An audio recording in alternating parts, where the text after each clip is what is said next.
여러분, 교육의 목적이 무엇입니까? 교육의 목적.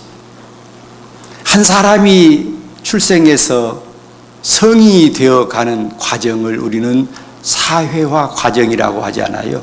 근데 이 사회화 과정은 환경과 교육을 통해서 되어지는 것입니다.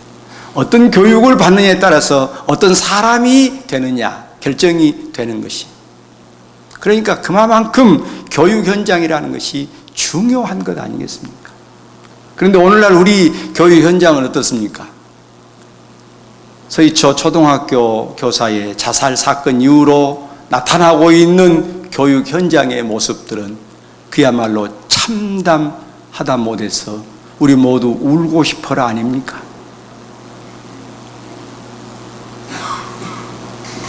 왜 이렇게까지 될 수밖에 없었느냐?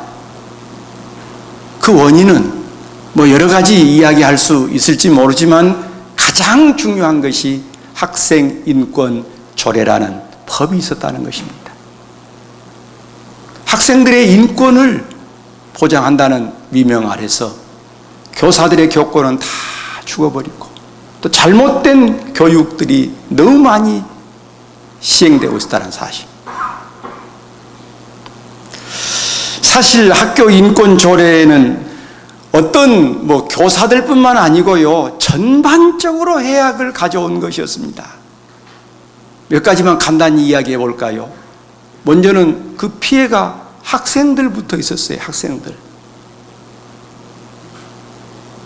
인권이라고 하는 미명 아래서 반교육적인 행동을 해도 그걸 막을 길이 없었던 겁니다.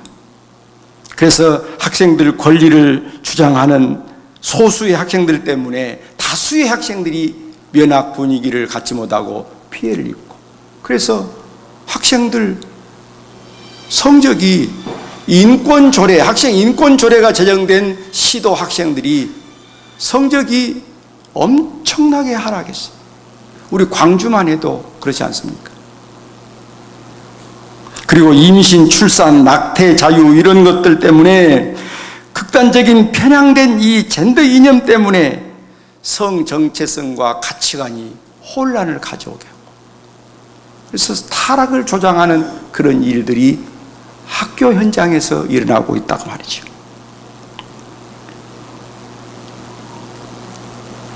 그러니까 아이들이 이 성적 자기결정권을 내세워서 섹스의 권리를 주장하고 성관계 행위를 처벌하는 학칙을 반인권적 행위로 규정하고 인권 침해로 치부하고, 그래서 애들의 이 삶이 너무 문란하고 무질서해졌다는 것입니다. 그리고 학생 인권 이 조례는 교사들의 교권을 심각하게 추락시켰어요. 더 말할 것도 없습니다. 담배 피운다고 너 담배 피웠냐 안 피웠냐 물어봤다가 폭행당하고, 학교에서 뽀뽀한다고 뒤통수 좀 쳤다가 그거 벌금 냈습니다.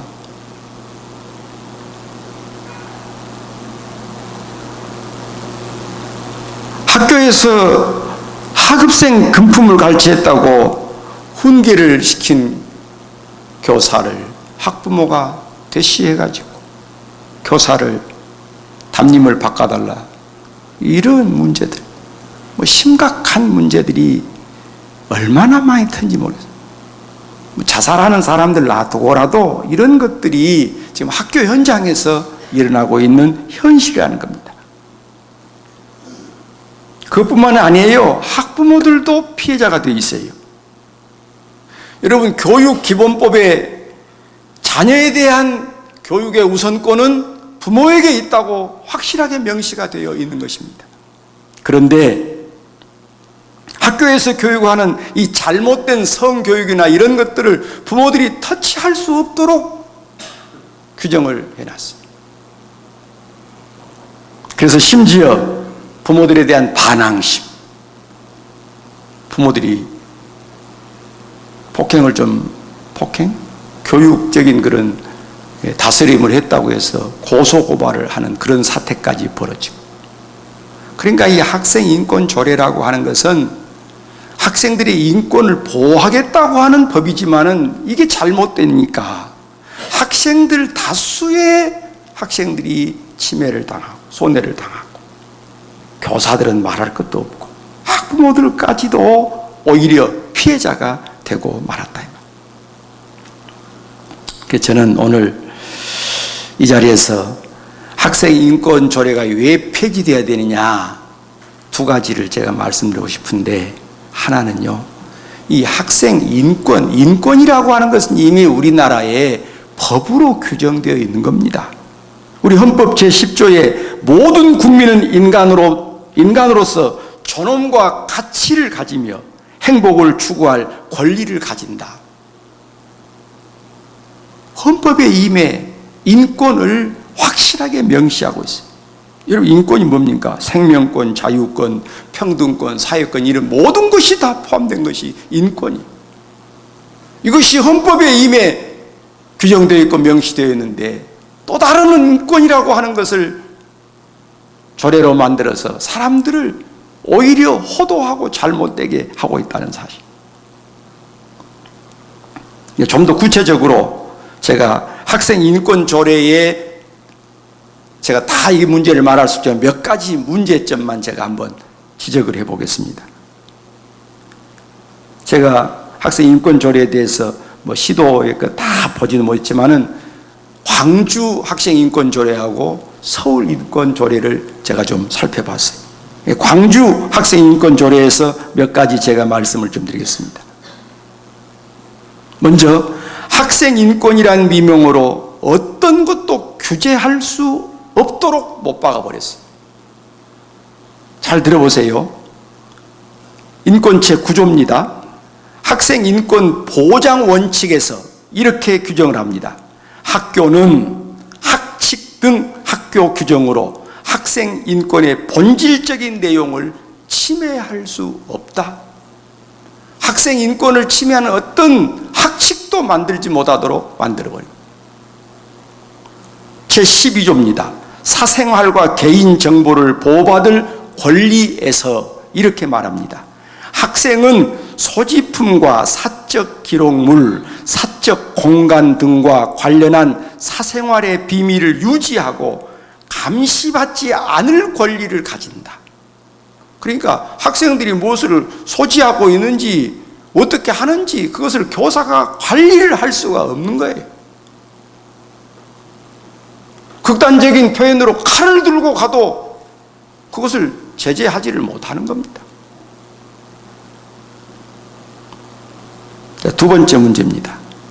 종교사학의 건학 목적도 거부할 수 있는 권리를 부여해버렸어요. 제13조입니다. 사상과 양심, 종교의 자유에서 학생은 종교의 자유를 누리고 특정 종교를 강요받지 않을 권리를 가진다. 자, 우리 종교사학의 목적이 뭡니까? 복음 전도 아닙니까? 그런데 이런 걸 거부하도록 자유를 줘버린 거예요. 지금 학교에서 미션 스쿨에서 종교 교육 못하도록 지금 하고 있습니다.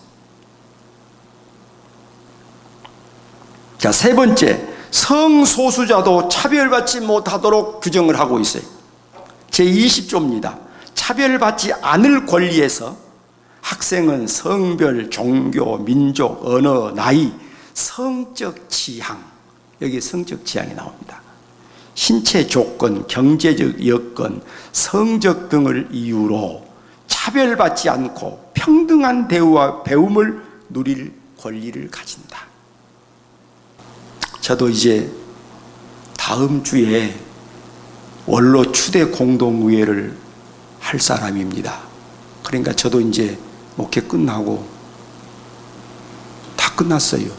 그러니까 모른 척하고 그냥 당신들이 할 수 있는 일이지만은 이런 일을 보면서 같이 하자는데 내가 모른 채 할 수 없어서 그러면 내가 할 수 있는 역할은 하겠다 하고 여기에 섰습니다, 사실. 그러나 여러분, 이 일을 누가 해야 합니까? 특별히 우리 젊은 세대에서 좀 새로운 시각에서 접근하고 이런 일을 위해서 투사가 돼야 돼요. 누구를 위해서가 아니고 우리 자신을 위해서입니다. 학교 교육이 무너지면 나라가 무너지는 것은 말할 것도 없고 교회가 함께 무너지는 거예요. 그래서 교육이라는 것은 너무너무 중요합니다. 따라서 지금 학생인권 조례에 대해서 이주호 장관이나 국회 쪽에서는 좀 수정하자, 교권 강화를 위해서 조금 수정하자는 쪽으로 가고 있지만 교권 정도의 문제가 아닙니다. 지금 이것은 거기에 은근히 지금 담겨있는 동성애 문제, 이런 성교육 문제가 거기에 스며들어 있는 거예요. 차별금지법 같은 문제가 지금 다 거기에 포함되어 있는 겁니다. 여러분, 이 동성애자들은 아주 집요합니다. 집요합니다. 그 사람들은요, 생명을 걸고 합니다. 교회들이 이런 것을 쉽게 간과해버리면 안 됩니다. 사랑하는 여러분, 여기 오신 여러분들은 정말 아침마다 기도할 때에 이런 문제를 놓고 기도하신 줄 아는데 누구의 문제라고 치부하지 마시고 이건 내 문제다, 우리가 해야 할 문제다 생각하시고, 학생인권조례는 수정이 아니라 폐지 쪽으로 갈 수밖에 없는 문제라 생각하시면서 우리 힘을 모아서 오늘 아까도 제가 말씀드렸지만 우리 광주에 이렇게 귀하신 분들 모시니까 이게 됐다는 생각이 드는데 우리 힘을 모으면 우리 하나님이 함께 하실 줄로 믿습니다.